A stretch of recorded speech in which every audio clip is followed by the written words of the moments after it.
నమస్తే. రాయి దాడి జరిగిన తర్వాత 3 కుట్లు పడ్డాయి. దానికి ఒక స్టిక్కర్ వేస్తూ చాలా కాలం తీయనటువంటి ఒక జగన్ చెల్లెలు చెప్పగానే స్టిక్కర్ తీయడం జరిగింది. కానీ మచ్చ మాత్రం మాయమైంది. అది ఎటు వెళ్ళింది, రాయిలాగే కనిపించకుండా పోయిందా అనేటువంటి విమర్శలు వస్తాయి. అదే దీనిపైన మనతో పాటు సీనియర్ జర్నలిస్ట్ సత్యమూర్తి గారు ఉన్నారు. వారిని అడిగి తెలుసుకుందాం.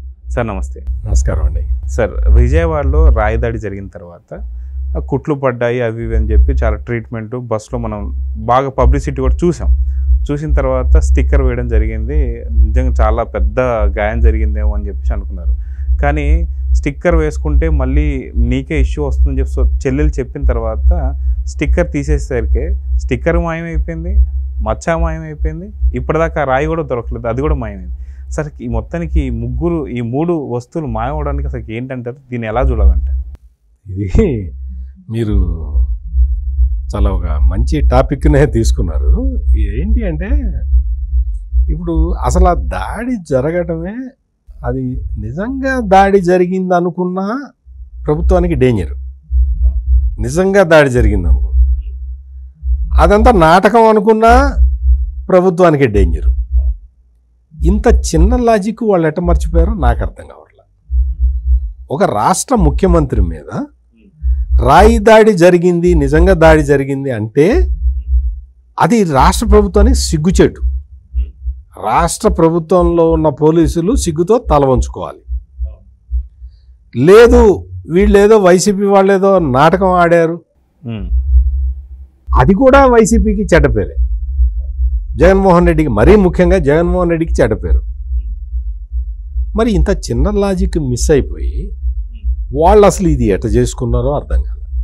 ఇప్పుడు మెయిన్ విషయం ఏంటంటే, నిజంగా YSR Congress party game plan ఇది కాకపోయి ఉంటే, అంటే రాయి దాడి నిజంగా జరిగి ఉంటే, ఈయన రాష్ట్ర ముఖ్యమంత్రి కదా, లా అండ్ ఆర్డర్ ఈయన దగ్గరే ఉంటుంది కదా, ఈయన ఇమ్మీడియట్గా ఏం చేయాలి? విజయవాడ నగర పోలీస్ కమిషనర్ని వెంటనే సస్పెండ్ చేయాలి, విధి నిర్వహణ కరెక్ట్గా చేయనందుకు. ఆయన చీఫ్ సెక్యూరిటీ ఆఫీసర్ ఎవడైతే ఉంటాడో అతన్ని తీసేయాలి. ఎవరైతే విధి నిర్వహణలో విఫలమయ్యారో స్థానిక పోలీసులు, వాళ్ళని తీసేయాలి ఉద్యోగాల నుంచి, ఇమ్మీడియట్గా తీయాలి. ఇంటెలిజెన్స్ ఫెయిల్ అయింది కాబట్టి ఇంటెలిజెన్స్ చీఫ్ని తీసేయాలి. ఇవన్నీ చేసినట్టయితే జగన్మోహన్ రెడ్డిని ప్రజలు నమ్మి ఉండేవాళ్ళు. అది నిజంగా దాడే అని నమ్మేవాళ్ళు. జగన్మోహన్ రెడ్డి ఏం చేశాడు? దాడి జరిగిన తర్వాత ఇటువంటి పనులు ఏమీ చేయకపోగా వివిఐపి మూమెంట్ ఉన్న రూట్లో కరెంట్ ఆపించటం, పోలీసులే దగ్గరుండి దాని ఆపరేషన్స్ చూడటం, దాడి జరగటం, దాడి జరిగిందో లేదో తెలియకపోవటం, టక్కన వెళ్ళిపోయి ఆయనే ఇట్లా యాక్షన్ చేయటం, వెంటనే టవల్ తీసుకెళ్ళి ఆయన సహాయకుడు, వ్యక్తిగత సహాయకుడు టవల్ ఆయనకి ఇవ్వటం, ఆ టవల్ అడ్డం పెట్టుకోవటం, వచ్చి కిందకు వచ్చి మెల్లగా వచ్చి బస్సు అద్దాల్లో ప్రజలందరికీ కనపడేలాగా ట్రీట్మెంట్ చేయించుకోవటం. వివిఐపి మీద అటాక్ జరిగితే వివిఐపిని ఇమ్మీడియట్గా ఎవ్వరికి కనపడని చోటకి తరలిస్తారు. ప్రోటోకాల్, అది ప్రోటోకాల్. అవును. వివిఐపిని పబ్లిక్లో ఉండనివ్వరు. మళ్ళీ దాడి జరిగితే అందులో అద్దాలు, దీంట్లో బస్సు అద్దాల్లో నుంచి అన్నీ కనపడుతూ ఉన్నాయి. బాగా లైట్ వేసి పెట్టారు. సాక్షి మీడియాని పిలిచి కెమెరా దగ్గరగా పెట్టి చూపించుకున్నారు.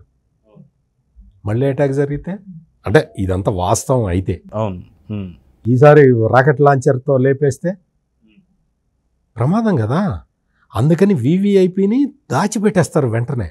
మీరు ఎక్కడన్నా చూడండి, అది పోలీస్ ప్రొటెక్షన్లో భాగం. అది అప్పుడు మాక్ కాల్స్ కూడా జరుగుతున్నప్పుడు చూస్తుంటాం. ఏదైనా కారు వెళ్తున్నప్పుడు, ఏదైనా దాడి జరుగుతున్నప్పుడు ఎలాగ ఒక వివిఐపిని ప్రొటెక్ట్ చేసి కార్లు మారుస్తూ ఏ కార్లో తీసుకెళ్తారో తెలియకుండా తీసుకెళ్ళిపోయి సేవ్ చేస్తారు. ఇది చూస్తుంటాం మనం మాక్ కాల్. ఇక్కడ ఏం చేశారు? ఆయన దాడి జరిగిన తర్వాత ఓ 10-15 నిమిషాలు బస్సు మీదే ఉన్నాడు. సెక్యూరిటీ వాళ్ళందరూ కింద కూర్చొని ఉన్నారు, మోకాళ్ళ మీద కూర్చున్నారు. ఎవరు ఆయనకి రక్షణ లేదు. ఈసారి మామూలు రాయి వేశారు, ఈసారి బుల్లెట్ గన్ను పెట్టి కాలిస్తే ఏమయ్యేది? అంటే ఇదంతా నిజంగా జరిగితే సంగతి చెప్పింది నేను. నిజంగా దాడి జరిగితే వివిఐపిని రక్షించే విధానం ఇది కాదు. అందువల్ల అప్పుడే ప్రజలందరికీ అర్థమైపోయింది ఇది అంతా కూడా ఏదో స్టేజ్ మేనేజ్డ్ నాటకము అనేది అర్థమైపోయింది. ఎందుకు ఇప్పుడు స్టేజ్ మేనేజ్డ్ నాటకం ఎందుకు చేయాలంటే ఎలక్షన్ల మధ్యలో ఉన్నాము, మేమంతా సిద్ధం, బస్ యాత్రకి స్పందన రావట్లేదు, ఏదో ఒక విధంగా మనం మళ్ళీ చర్చల్లోకి రావాలి అని రాయిదాడి చేసుకోవటం. పోనీ అసలు నిజంగా వాళ్ళు స్క్రిప్ట్ ఎంత వీక్గా ఉంది అంటే జగన్ మీద రాయిదాడి జరిగింది. జగన్ మీద రాయిదాడి జరిగి అంతటితో వదిలేస్తే పోయేది. అదే రాయి వెనక్కి వెళ్ళి వెల్లంపల్లి శ్రీనివాసుకి తగిలిందిట, ఆయన కన్ను పోయిందిట. ఆ రాయి మళ్ళీ వచ్చి జగన్మోహన్ రెడ్డి మోకాలకు తగిలిందిట. స్క్రీన్ ప్లే ఇంత లూజ్గా ఉంటే నాటకం రక్త ఎట్లా కడుతుంది, సినిమా రక్త ఎట్లా కడుతుంది? అంటే రాయి ఇటు తగిలి ఇట్లా వెళ్ళి ఇలా వచ్చి మాయమైపోవడం. ఈ తరహాలో వీక్ స్క్రీన్ ప్లే రాసుకొని ఆ వెల్లంపల్లి శ్రీనివాసం ఓవర్ యాక్షన్. ఇప్పుడు జగన్మోహన్ రెడ్డి దెబ్బ తగిలింది, అది కదా ఇష్యూ.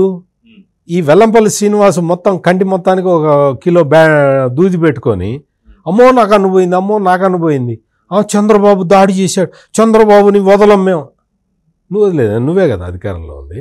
అవును, ఏంటి ఆ మాటలు? అంటే ఈ తరహా నాటకాన్ని రక్తిగట్టిద్దాం అనుకున్నారు, మొత్తం టోటల్ విఫలమైపోయింది. ఆయన బ్యాండేజ్ తీస్తాడా తీయడా, ఎలక్షన్ లోపల ఉంచుతాడా, ఎలక్షన్లు అయిపోయే వరకు ఉంచుతాడా అనే దాని మీద బెట్టింగులు కూడా జరిగినాయి. విపరీతంగా బెట్టింగులు పెట్టుకున్నారు. ఈయన తీయడు అని కొంతమంది, ఈయన లేదు తీస్తాడని కొంతమంది. ఈ విధంగా బెట్టింగులు నడిచినాయి. ఇదా రాజకీయ పార్టీ, అధికారంలో ఉన్న రాజకీయ పార్టీ చేసే రాజకీయం? ఇట్లాగా చేసేది? ఇదా నాటకం? తీరా చూస్తే ఏమైపోయింది, ఇది నాటకము అని క్లియర్గా ఎట్లా అర్థమైంది? ఆ మేనిఫెస్టో రిలీజ్ చేసేటప్పుడు ఆ పట్టి తీసేసాడు. ఆ పట్టి తీస్తే అక్కడ కనీసం గీత కూడా లేదు. మీకు ఇంకో విషయం చెప్పమంటారా?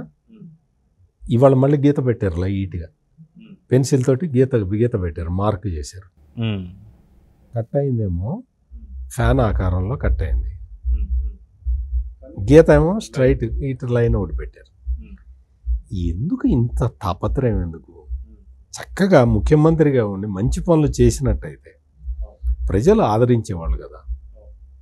అందుకని ఇదంతా కూడా డాక్టర్లు కూడా మాట్లాడుకుంటున్నారు పెద్ద దీని మీద. It is a medical miracle అని చెప్తున్నారు. ఎందుకంటే పెద్ద పెద్ద డాక్టర్లకు కూడా అర్థం కావట్లా. అంత పెద్ద రాయి వచ్చి అంత అసలు పెద్ద జరిగి రాష్ట్రం మొత్తం ఇదైపోయి డీజీ ఇంటెలిజెన్స్నే తీసి అవతల పడేసిన సంఘటనలో బ్యాండేజ్ తీస్తే గాయమే లేదు అక్కడ. అవును, ఈ తరహాలో ఇదంతా మొత్తం కూడా ఇదంతా వైసీపీ ఆడిన డ్రామా, జగన్మోహన్ రెడ్డి ఆడిన డ్రామా అనేది మొత్తం క్లియర్ కట్గా ఆయన ఎప్పుడైతే పట్టి తీశాడో అప్పుడు అందరికి అర్థమైపోయింది. ఇప్పుడు వైసీపీ వాళ్ళు సోషల్ మీడియాలో దీన్ని లేదు నిజంగా దెబ్బ తగిలింది అని ఒక సమాచారాన్ని పంపు చేయటానికి కోట్లు ఖర్చు పెడుతున్నారు. సో చూద్దాం సార్, మొత్తానికి గాయం కనిపించలేదు, కానీ కోడి కత్తి 2.0 మాత్రం ఫెయిల్ అయిపోయింది. సో జనాలు ఎలాంటి తీర్పు అయితే ఇవ్వాలో మొత్తం అంతా నిర్ణయించుకున్నారు. చూద్దాం సార్, June 4th రిజల్ట్ ఈ మచ్చకి ఎన్ని మార్క్స్ పడతాయో చూద్దాం. నమస్తే సార్. నమస్కారం.